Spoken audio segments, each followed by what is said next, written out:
Mr. Speaker, and I yield myself that time. Gentleman's recognized.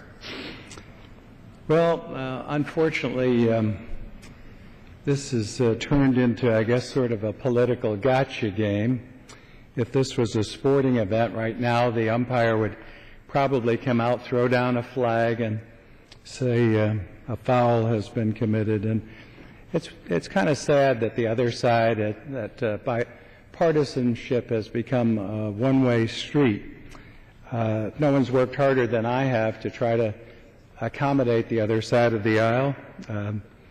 Let me just, Mr. Speaker, one of the former speakers said, refuse to work with the Democrats. That's not true. We took 60% of their recommendations, and one reason we took longer than I had hoped was to make certain that everybody had a fair, open opportunity. The process was completely open, and again, going to the ranking member's district with the first hearing all the way to the West Coast.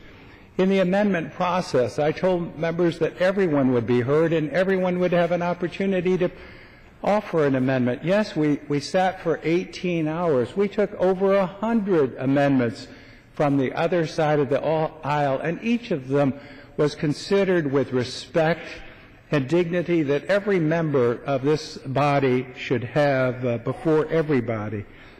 So this is not true, and again, I just don't think it's fair.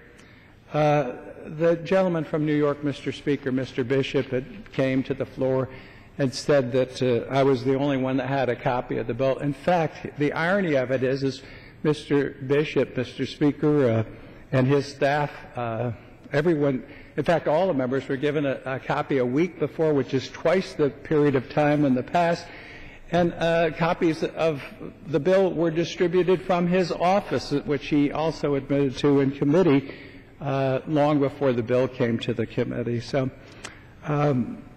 you know, the Secretary said this is the worst bill he's seen, and it is for bureaucrats. It is for people in those tall buildings in Washington, because we're consolidating programs.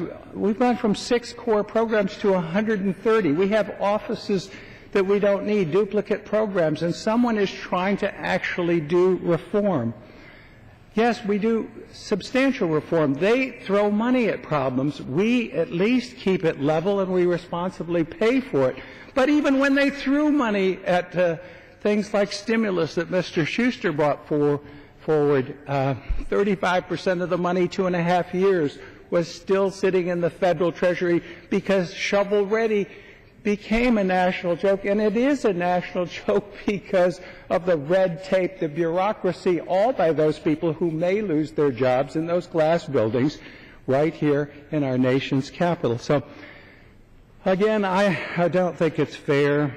I'm disappointed. We tried to do a 90-day. The House is going to be out and the Senate is going to be out for 2 weeks for Easter. Then they come back, one body's out, the other body's out, so we're not here.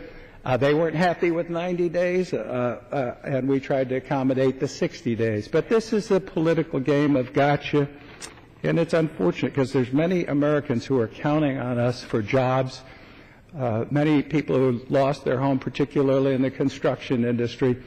They don't want rhetoric. They want action from this Congress. And it would, if we just had a cooperative effort on this and true bipartisanship, we could get so much done for the American people. So I'm saddened in a way, but I tell you, I've done everything I can to move this forward. For some of those people I talk to that don't have a job, that have lost their homes and their life savings, we need to put a few of them to work, and we can if people would stop the nonsense and move forward in a responsible fashion.